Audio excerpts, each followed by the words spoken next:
Terima kasih Datuk Yang Dipertua. Bismillahirrahmanirrahim. Datuk Yang Dipertua, saya bangun untuk menyokong usul yang dibawa oleh Batu Gajah. Dan pertama-tamanya merakamkan akan peri pentingnya kita sebagai ahli parlimen di Dewan yang mulia ini melihatkan apa jua perkara-perkara yang khususnya menyinggung persoalan kesihatan, kepentingan dan masa depan.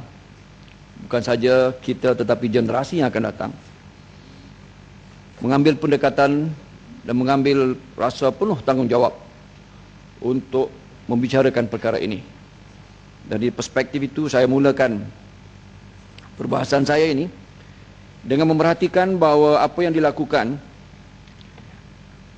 dengan kajian yang dibuat oleh satu NGO Selamatkan Malaysia Hentikan Linus yang mendapati bahawa dapatan mereka tentang bacaan pada dapatan ujian mereka itu paras bacaan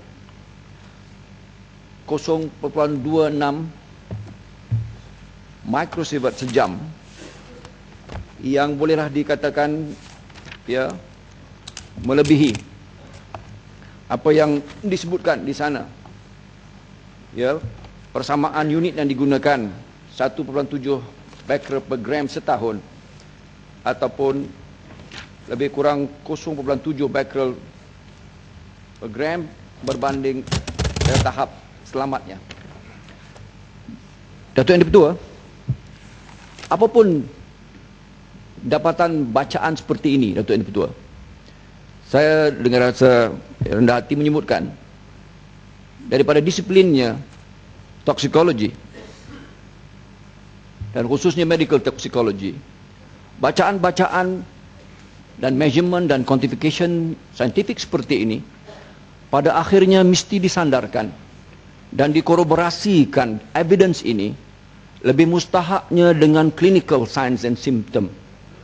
Itu adalah satu kaedah yang digunakan secara profesional dan saja objektif. Kerana bacaan-bacaan measurement ini dalam pendekatan perubatan dan khususnya clinical toxicology tidak boleh diambil secara terpisah. It cannot be dirumuskan, it cannot be concluded conclusively tanpa di sana dikoroborasikan dengan medical dan clinical evidence. Justru ini satu perkara dan satu prinsip yang pada pengamal perubatan dan juga bidangnya medical atau clinical toxicology adalah cukup penting. Maka sebab itu saya mencadangkan pendekatannya tidak boleh hanya berpandukan label dan measurement. Kalau kita memahami kepentingan perkara ini, ia mesti didekati dan diamati dalam bentuk dan pendekatan yang multidisciplinary approach dengan izin. Lalu Datuk Yang Dipertua, ketika kalau saya menghimbau kembali pembinaan Asian Rare Earth pada menghimbau kembali pada mulanya pengoperasian ini pada Julai 1982, yang meskipun bahannya berbeza, tin amang dan rare earth-nya juga berbeza, monazite, namun apa yang lebih penting di situ, dikesani selepas beberapa tahun saja permulaan operasinya Asian Rare Earth ini, penduduk di kawasan kampung itu mula mendapati physical defects. Maaf dengan izin, within a few years, the villagers began noticing physical defects in their newborns, and at least 8 leukemia cases were confirmed. Medical examination on children in the area found that nearly 40% of them suffered from lymph node diseases, turbinate congestion and recurrent rhinitis. 7 of the leukemia victims have died since. Datuk Yang Dipertua, bagi saya dan semua pengamal medical dan clinical toxicology, evidence seperti ini yang merupakan meskipun bersifat laporan atau dikatakan sebagai clinical cases, ya, ia mesti diambil perhatian. Dan kalau diperhatikan Dato' Yang Di-Pertua, didapati bahawa, ya, over and above what is baseline dan background, ya, yang merupakan kajian dasar kepada apa yang lazimnya, ya, yang lazimnya berlaku, menuntut disiplin epidemiologi yang saya pernah sebutkan, menuntut disiplin epidemiologi, yakni kajian berdasarkan kekerapan dan kadar tercetusnya penyakit, ya, dan hubungannya dengan sebab penyakit. Lalu kalau diambil disiplin epidemiologi, maka di kawasan Bukit Merah ini, leukemia tidak boleh berlaku lebih daripada, disebutkan oleh seorang pakar epidemiologi, 2 leukemia cases setahun dalam kawasan itu. Namun dalam apa yang dikesani, ya, pada kadar occurrence-nya, kekerapannya, ia berlaku, tentunya di sana punya causation ataupun causative relationship ataupun hubung kaitnya.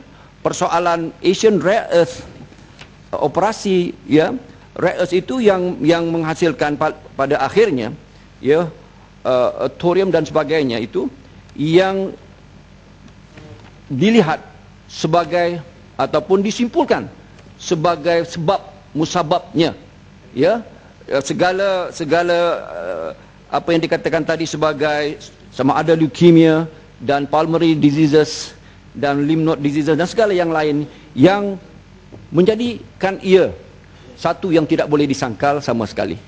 Lalu saya ingin juga menyebutkan betapa dalam hal perkara sebagai yang disebutkan sebagai internal emitters. Sebab itu saya tidak berapa senang dengan hanya measurement semata-mata. Kerana apa? Kerana exposure itu bukan hanya daripada sesuatu sumber semata-mata. Bahkan kalau hari ini sudah jelas, ya, bagaimana apa yang dikatakan sebagai apa yang disebutkan sebagai biological magnification ataupun dalam food chain itu, biomagnification itu, ya, bukan hanya pendedahan dari sudut apanya udara saja, tapi dari sudut pemakanan dan sebagainya. Dan di sinilah letaknya bahawa final exposure itu bukan hanya dari satu-satu sudut yang merupakan measurement, ya, 0.269 microsievert itu saja, tetapi mesti dilihat keseluruhannya. Lalu dengan itu, kalau boleh saya simpulkan, satu kajian yang dibuat oleh sebuah komiti, ya, Committee of Examining Radiation Risk from Internal Emitters, ya, yang dengan ringkas namanya CHERI di United Kingdom, hari ini merumuskan bahawa dengan izin low level radiation on long term chronic exposure, ya, adalah satu perkara yang hari ini dianggap, ya, oleh sains perubatan sebagai punya risiko dan health hazard yang cukup besar. Akhirnya, kalau boleh saya sebutkan, ada lagi masa, Datuk Ketua? 3 minit lagi. Oh, baik, terima kasih. Banyak lagi masa. Akhirnya, bukan akhir. Seterusnya saya menyebutkan bahawa dalam apa yang sahabat saya yang Muhammad Goping menyebutkan sebentar tadi, apabila kita berbicara tentang barah ataupun mekanisme barah, atau dalam bahasa yang lebih canggihnya, ya, carcinogenicity dan carcinogenesis, ataupun mekanisme bagaimana barah berlaku, dan khususnya daripada radioactivity, hampir di sana berlaku perpecahan pandangan, ya, yang mana hari ini dan mutakhir ini, apa yang dianggap sebagai satu safe level itu sudah tidak lagi, ya, mampu dipertahankan oleh sains perubatan. Saya akan syarahkan kemudian. Pendek soalan saya, Kuala Selangor. Jadi dalam keadaan, saya nak bertanya berkenaan dengan Linus di Gebeng, dalam keadaan ianya terlalu dekat dengan penduduk dan dekat dengan sungai dan laut, dan di atas tanah gambut juga, adakah the precautionary principle apply di sini? Datuk Edi Petua, cukup baik soalan ini, Datuk Edi Petua. Persoalannya begini, persoalannya dalam toksikologi juga, apa yang dikatakan sebagai safety, Datuk Edi Petua, adalah sebenarnya satu statistical, tanggapan statistikal ataupun it is a kebarangkalian. Ya, safety is the statistical probability of inducing health hazard. Maksud yang kata lain, sesuatu bahan itu selamat.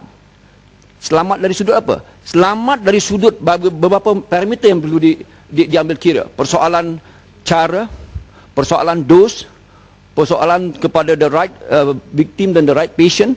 Jadi kesemua ini dan setting di Gebeng itu, proximity to sumber air, ya, penduduk dan sebagainya itu meletakkan ia sudah lagi tidak dalam safe tetapi a health hazard, Datuk Edi Petua. Akhir sekali nak saya sebutkan tadi, balik kembali kepada poin saya yang terakhir.